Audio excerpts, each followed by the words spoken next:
बिस्मिल्लाहिर्रहमानिर्रहीम। तो इस पार्ट में हम कर रहे हैं प्रॉब्लम 967। हमने बेसिकली क्या करना है, ए पॉइंट पे मैक्सिमम स्ट्रेसेस फाइंड करने हैं। अब हमने ए पॉइंट पे जो हॉरिजॉन्टल और वर्टिकल प्लेन है वहाँ पे मैक्सिमम स्ट्रेसेस नहीं फाइंड करने, डायरेक्ट नॉर्मल स्ट्रेसेस मतलब principal stresses. I mean maximum stresses, I mean principal stresses. तो सबसे पहले हमारे पास उसके हॉरिजॉन्टल और वर्टिकल प्लेन पे स्ट्रेसेस का पता होना लाजमी है। तो बेसिकली हमारे पास सबसे पहले हमारे पास ए पॉइंट पे जो स्ट्रेस कंडीशन है या स्ट्रेस एट ए पॉइंट है वो हमें नहीं पता। ये अगर हमें पता हो जाए कि ये किस तरह है, सॉरी ये कितना है, ये कितना है, ये कितना है, अगर हमें ये पता लग जाए तो फिर हम क्या कर सकते हैं, प्रिंसिपल स्ट्रेसेस को फाइंड कर सकते हैं। तो सबसे पहले हम ए पॉइंट पर स्ट्रेस की क्या करते हैं, कंडीशन को फाइंड करते हैं। तो लेट्स स्टार्ट विद हमारे पास ये वाली फोर्सेस। हमारे पास ये स्ट्रक्चर है सिंपल सा, ये डिस्टेंस 3 इंचेस है, ये 5 इंचेस और दो फोर्सेस इस पे लग रही है 1000 एंड 800।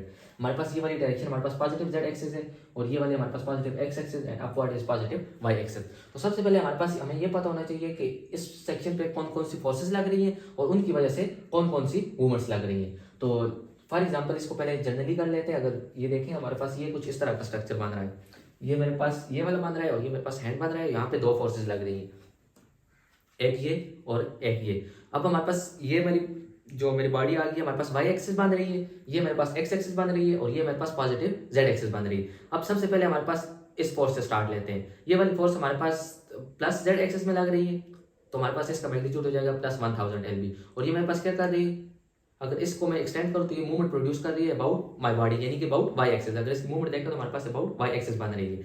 हमारे पास इसकी मूवमेंट अबाउट एक्स एक्सिस नहीं होगी क्योंकि ये एक्स एक्सिस पे परपेंडिकुलर है, यहाँ पे आ रही है सीधा। और हमारे पास जेड एक्सिस के अबाउट तो नहीं हो सकती क्योंकि जेड एक्सिस के ये पैरेलल है। पैरेलल हो या परपेंडिकुलर हो तो उसकी वजह से हमारे पास इसके अबाउट मूवमेंट नहीं होगी। अब हमारे पास ये क्या कर रही है, वाई एक्सिस के अबाउट मूवमेंट प्रोड्यूस कर रही है।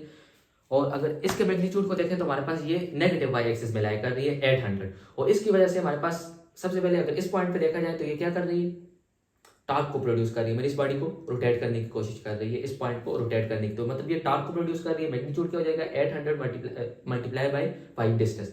और अगर इस पॉइंट पे देखा जाए तो with respect to this axis देखा जाए तो ये इस एक्सिस के अबाउट ये फोर्स पहले यहाँ पे शिफ्ट होगी, अब हमारे पास इसको यहाँ पे शिफ्ट करना है। जब इधर से इधर शिफ्ट होगी तो हमारे पास टार्क को प्रोड्यूस करेगी। और इस पॉइंट पे अगर ये देखें तो हमारे पास मूवमेंट प्रोड्यूस कर रही है अबाउट, ये देखें हमारे पास इस सर्कल में वो हो रही है, इस प्लेन में। तो हमारे पास ये movement about Z axis produce हो रही है। तो इसकी वजह से हमारे पास इसकी वजह से दो मूवमेंट प्रोड्यूस होगी, about x axis and about Z axis.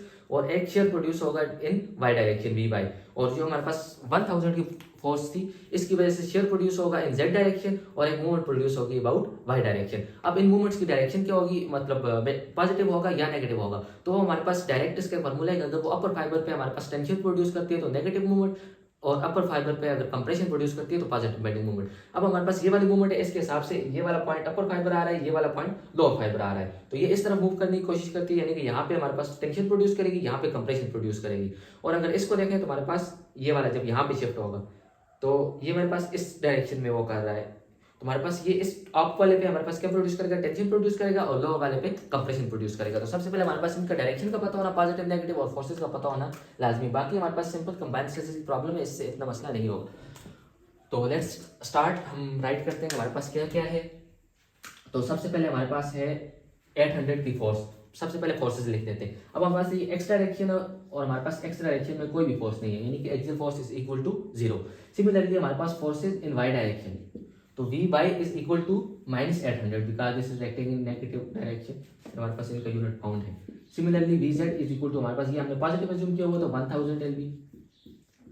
And then हमारे पास सबसे पहले आ जाएगा मूवमेंट अबाउट एक्स, या जिसको हम क्या कहते हैं, टॉर्क कहते हैं। वो हमारे पास किस वजह से प्रोड्यूस होगा, ये 800 की फोर्स इस पॉइंट को इस पॉइंट पे इस एक्सेस के अबाउट जब भी मूवमेंट लगती है वो टार्क को प्रोड्यूस करती है। और हमारे पास ये 800 की फोर्स सिर्फ और सिर्फ एक्स एक्सिस के अबाउट मूवमेंट को जनरेट कर रही है। तो इसका मैग्नीट्यूड आ जाएगा 800 मल्टीप्लाई बाय 5, यानी कि 4000 पाउंड इंच।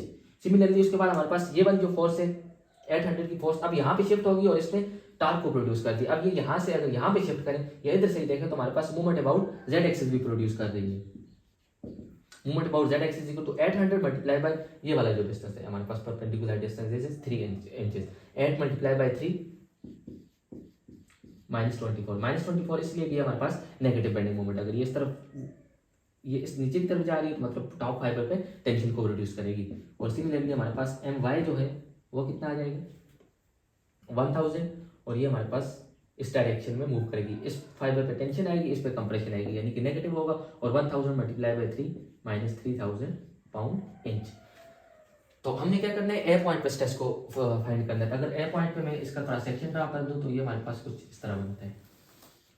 अब हमारे पास कुछ फोर्सेस और कुछ मूवमेंट इस ए पॉइंट पे कुछ भी इफेक्ट प्रोड्यूस नहीं करेंगे। वही समझना हमारे लिए सबसे ज्यादा जरूरी है कि किसकी वजह से हमारे पास ए पॉइंट पे स्ट्रेस प्रोड्यूस होगा और किसकी वजह से ए पॉइंट पे हमारे पास स्ट्रेस प्रोड्यूस नहीं होगा। ये वाई एक्सिस है और ये हमारे पास जेड एक्सिस है।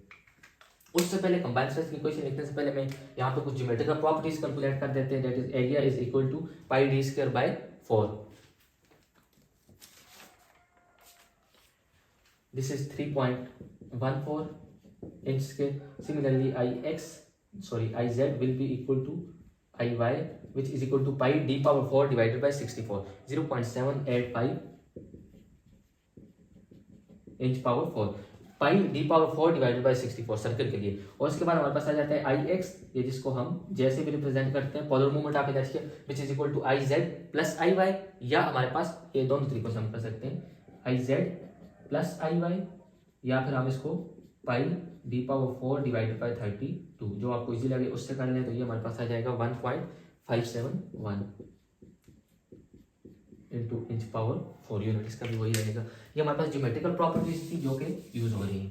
सबसे पहले अगर हम नॉर्मल स्ट्रेस की इक्वेशन लिख लें तो sigma will be equal to P by A plus minus M Y divided by I Y into Z और plus minus M Z divided by I Z into Y. ये हमारे पास normal stress की equation है। किसी भी एक point पे हमारे पास अगर ये हमारे पास एक्सिस्ट स्ट्रेस है due to movement about y due to movement about z. ये प्लस माइनस इसलिए कि हमारे पास यहाँ पे अगर देखा जाए तो यहाँ पे हम प्लस लिखते हैं, यहाँ पे माइनस लिखते हैं। अगर फॉर्मूले की बात की जाए प्लस माइनस इसलिए लिखते हैं कि हम यहाँ पे देख रहे हैं कि इस पॉइंट पर अगर टेंशन प्रोड्यूस हो रही है मूवमेंट की वजह से तो हम उसको पॉजिटिव लेंगे, और इस पॉइंट पर अगर कंप्रेशन प्रोड्यूस हो रही है तो हम उसको नेगेटिव लेंगे। इसलिए हम यहाँ पे प्लस माइनस दोनों लिख लेते हैं और उस पॉइंट पे देख लेते हैं कि टेंशन प्रोड्यूस हो रही है तो आंसर ओवरऑल आंसर प्लस ले। ना हम वाई के साइन को देखते हैं ना एम जेड के साइन को देखते हैं, हम दोनों तरीकों से करते हैं। यहाँ पे हम साइन को यूज करके कर रहे हैं। अब आप एंड में देखेंगे हम डायरेक्ट आपको बता दें कि यहाँ पे हमारे पास पॉजिटिव है या नेगेटिव है। तो सबसे पहले अगर देखें तो हमारे पास पी फोर्स 0 है, this will be equal to 0। अब हमारे पास ये मूवमेंट अबाउट वाई एक्सिस, अब जब हमारे पास इस मूवमेंट के अबाउट वाई एक्सिस है यानी कि इस एक्सिस के अबाउट मूवमेंट है, तो हमारे पास जिस एक्सिस के अबाउट मतलब अब हमारे पास ये क्या है, इस केस में हमारे पास हमारी न्यूट्रल एक्सिस है। मूवमेंट अबाउट वाई एक्सिस लग रही है ना, हमारे पास ये हमारे पास न्यूट्रल एक्सिस हो जाएगी और स्ट्रेस हमारे पास इस तरह वेरी करेंगे कि हमारे पास मैक्सिमम और मिनिमम, और इस पे हमारे पास क्या हो जाएंगे, 0 हो जाएंगे नॉर्मल स्ट्रेसेस, क्योंकि न्यूट्रल एक्सिस पे हमारे पास 0 होते हैं। अगर आप देख लें तो हमारे पास इस पॉइंट पे ये कर रही है ना, एक तरफ कंप्रेशन प्रोड्यूस करेगी एक तरफ टेंशन प्रोड्यूस करेगी, लेकिन एट द वाई एक्सिस की हमारे पास मूवमेंट यहाँ पे लग रही है। अगर इसकी डायरेक्शन ड्रा कीजिए तो ये इस तरह लग रही है कि ये हमारे पास क्या है, एम वाई है। तो हमारे पास ये इसी एक्सिस पे लग रही है तो इस एक्सिस पे इसका कुछ भी इफेक्ट नहीं होगा। यहाँ पे ये वाली एक्सिस हमारे पास न्यूट्रल एक्सिस होगी, तो इसकी वजह से ये भी हमारे पास क्या हो जाएगा, 0 हो जाएगा। या सिंपली अगर हमारे पास जेड डिस्टेंस की बात करें, हमारे पास ये वाला ए पॉइंट है, ये जब तक वाई एक्सिस पे लाई करते हैं हमारे पास इसका कोई भी जेड डिस्टेंस नहीं होता। अगर ये थोड़ा सा इधर होता, फॉर एग्जांपल ये जरा सा इधर मूव हो जाए तो जेड इज क्या है, z is perpendicular distance from y axis. तो इस पॉइंट पे जेड हमारे पास जेड इज इक्वल टू 0, इससे भी देख सकते हैं z point is equal to. अगर ये यहाँ पे लाई करता है तो हमारे पास यहाँ पे कुछ डिस्टेंस होता है जिसकी वजह से इस पॉइंट के गिर तो हमारे पास एम वाई भी अफेक्ट करती है, लेकिन यहाँ पे हमारे पास जेड डिस्टेंस 0 है तो इसकी वजह से ये मूवमेंट 0 हो जाएगी। सिंपल है, हमारे पास M Z by I Z, और वाई हमारे पास क्या हो जाएगा, एम जेड तो हमें पता है कितने -2400 है, this will be equal to -2400 time minus divided by I z हमने फाइंड किया हुआ है 0.785 मल्टीप्लाई बाई वाई हमारे पास क्या हो जाएगा 2/2 d/2। हमारे पास ये वाला डिस्टेंस हमारे पास टोटल इसका डायमीटर हमारे पास 2 इंचेस है, तो ये वाला डिस्टेंस 1 हो जाएगा 2/2। तो इससे अगर हम एम जेड निकाल लें तो हमारे पास नहीं सॉरी इससे अगर हम नॉर्मल स्ट्रेसेस निकालें तो that will be equal to 3057 psi। अब यहाँ पे आंसर हमारे पास क्या है, प्लस है। अगर आप इस वजह से इधर से भी देख लें तो हमारे पास मूवमेंट अबाउट जेड एक्सिस इस पॉइंट पे क्या प्रोड्यूस कर रही है, टेंशन प्रोड्यूस कर रही है, तो मतलब यहाँ पे आंसर हमारे पास पॉजिटिव आना चाहिए था 3057। तो हमारे पास नॉर्मल स्ट्रेसेस की वैल्यू आ गई 3057। अब हम क्या करते हैं, अब हम शेयर स्ट्रेसेस को फाइंड करते हैं। तो shear stresses will be equal to, अब हमारे पास शेयर किस किस वजह से होगा, सबसे पहले हमारे पास जो 1000 की फोर्स है इसकी वजह से, और इसकी वजह से हमारे पास हॉरिजॉन्टल और वर्टिकल शेयर होंगे, यानी कि tau horizontal shear due to V y plus horizontal shear due to V z. और इसके अलावा भी हमारे पास यहाँ पे एक और शेयर स्ट्रेस प्रोड्यूस हो रहा है ड्यू टू टॉर्क यानी कि टॉरियन, ये हमारे पास एम एक्स की वजह से प्रोड्यूस होगा, टॉर्क की वजह से। सबसे पहले देखते हैं हमारे पास इसमें से किस किस का इफेक्ट होगा और कितना होगा। अब हमारे पास देखें due to V y, V y is 800 pound.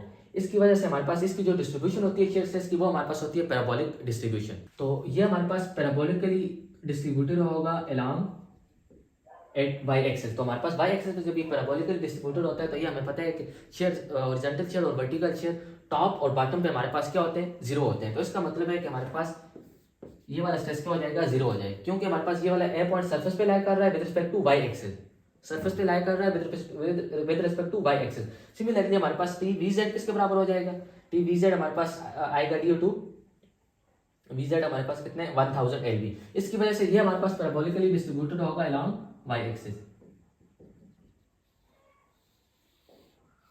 Along y axes ये पैराबोलिकली डिस्ट्रीब्यूटेड होगा। अब हमारे पास इसकी वजह से ये वाला पॉइंट और ये वाला पॉइंट हमारे पास क्या आ रहा है, टॉप और बॉटम आ रहा है। यहाँ पे जीरो होगा, यहाँ पे जीरो होगा, और ये वाले हमारे पास यहाँ पे क्या हो जाएगा, ए पॉइंट पे ये क्या हो जाएगा, मैक्सिमम हो जाएगा, क्योंकि ए पॉइंट के हिसाब से ये न्यूट्रल एक्सेस लाई कर रहा है। अगर इसकी डिस्ट्रीब्यूशन देखें तो हमारे पास ये इस तरह बन रहा है,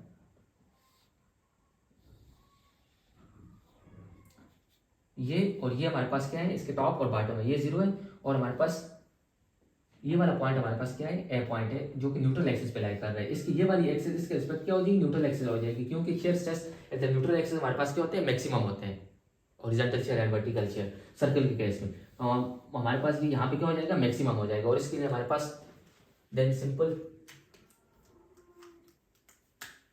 टा will be equal to V Q divided by I B.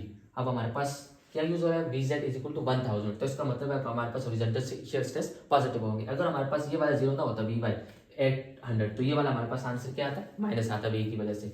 और प्लस टॉम एक्स का हमें पता है 16t divided by pi d cube in case of circle, 16t divided by pi d cube. या इसको आप इस तरह भी कर सकते हैं, t by z into r, this will be equal to t by z into r, और उससे भी हमारे पास आंसर यही आएगा 16t divided by pi d cube.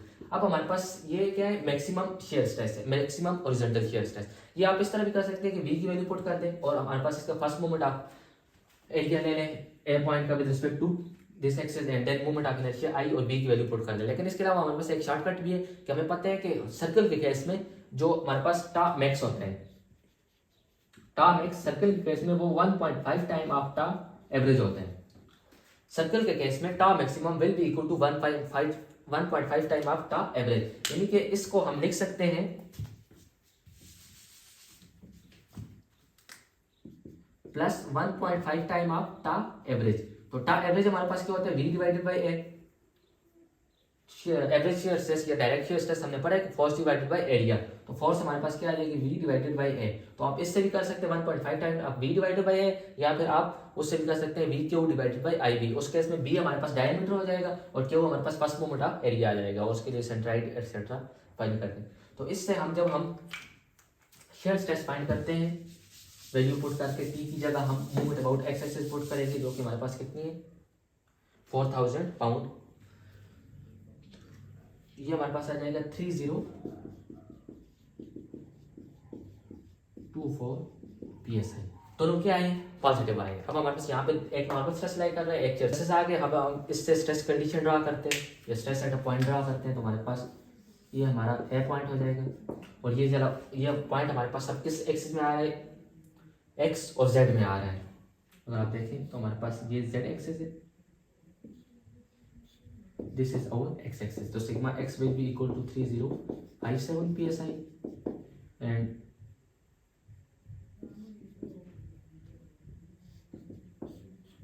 this will be equal to 3024 psi. आप ये ड्रा किए बगैर भी कर सकते हैं, शार्ट आपको पता चल गया कि sigma x equal to this and sigma z will be equal to 0। अब हमारे पास नॉर्मल स्ट्रेस एक ही लग रहा है सिग्मा x, तो sigma z will be equal to 0। अब हमने प्रिंसिपल स्ट्रेसेस फाइंड करते हैं तो हम दो तरीकों से कर सकते हैं, एनालिटिकल मेथड से भी कर सकते हैं और मोहर सर्कल से भी कर सकते हैं। एनालिटिकल मेथड से करेंगे तो किस तरह करेंगे, एनालिटिकल मेथड से हमारे पास सिंपल फार्मूला है कि sigma 1 2 is equal to sigma x plus sigma Y divided by two plus minus under the square root sigma x minus sigma Y divided by two plus tau x y. यहाँ पे जहाँ जहाँ Y में कह रहा हूँ वहाँ पे आप जेड को ज्यूम कर दें। हमारे पास यूजली एक्स वाई में होता है और हमारे पास ये वाला एक्स जेड में आ रहा है, तो हमारे पास उस हिसाब से भी कर सकते हैं। मैं यहाँ पे मोर सर्कल ड्रा कर रहा हूँ, ये थोड़ा सा ईजी होता है। तो मोर सर्कल ड्रा करने के लिए हमारे पास क्या होना चाहिए, सेंटर होना चाहिए और रेडियस होना चाहिए। तो centre will be equal to sigma x plus sigma Z divided by two, यानी कि 3057 plus 0 divided by 2 28 round about आ जाएगा, 1528 पे सेंटर आ जाएगा। और radius will be equal to under the square root sigma x minus sigma Y divided by two whole square. तो sigma X हमारे पास 3057 और सिग्मा जेड हमारे पास 0 होती है, हमारे पास आ जाएगा 1528 होल स्क्वायर, यानी कि sigma x divided by to दिया जाएगा ना फिक्स, और plus tau x Y 3024 whole square. तो यहाँ से हमारे पास जो रेडियस आएगा वो हमारे पास 3388 आ जाएगा। हमारे पास रेडियस भी आ गया और सेंटर भी आ गया 1528 और हमारे पास रेडियस भी आ गया 3388। अब हमने सिंपल मोर सर्कल ड्रा करना है और उससे स्ट्रेसेस को सिग्मा 1 एंड सिग्मा 2 और absolute in plane maximum shear stress find करने हैं। वो हम मोर सर्कल ड्रा किए बगैर भी कर सकते हैं। हमें पता है कि सिग्मा 1 किसके बराबर होगा, sigma 1 will be equal to C plus R and sigma 2 will be equal to C minus R. और हमारे पास जो टा मैक्स है या मिनिमम है वो हमारे पास किसके बराबर होगा, tau maximum will be equal to plus R के बराबर हो जाएगा। तो ये हमारे पास C plus R 1528 plus 1328 and 1528 minus C हमारे पास कितने हैं 1528 एंड आर हमारे पास कितने हैं 3388। तो सी प्लस आर से हमारे पास कितना आ जाएगा 4916 एंड सी माइनस आर से आ जाएगा -1860 और टा मैक्सिमम हमारे पास रेडियस के बराबर है 3388। लेकिन अगर हम ये मोर सर्कल ड्रा करते हैं वो किस तरह लगता है, तो सिंपल हम एक सर्कल ड्रा कर देते हैं।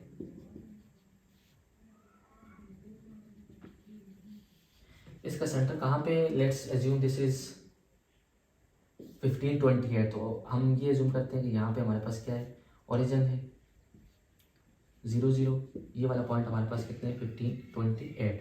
तो ये वाला पॉइंट हमारे पास हो जाएगा 1528 प्लस 3388 यानी कि सिग्मा 1। ये वाला पॉइंट हमारे पास कितना आ जाएगा 4916 और ये वाला हमारे पास C minus R -1860। This will be our maximum in plane shear stress, minimum in plane shear stress 3388 and 3388। अब हमारे पास इसमें ये नहीं कहा हुआ कि हमारे पास प्रिंसिपल प्लेन्स का, हमारे पास वो वाले प्लेन भी फाइंड करें जहाँ पे हमारे पास shear stress normal stress maximum है या शियर स्ट्रेस मैक्सिमम है। अगर वो कहा था तो फिर हम क्या करते हैं, हमारे पास ये वाली जो स्ट्रेस कंडीशन है 3057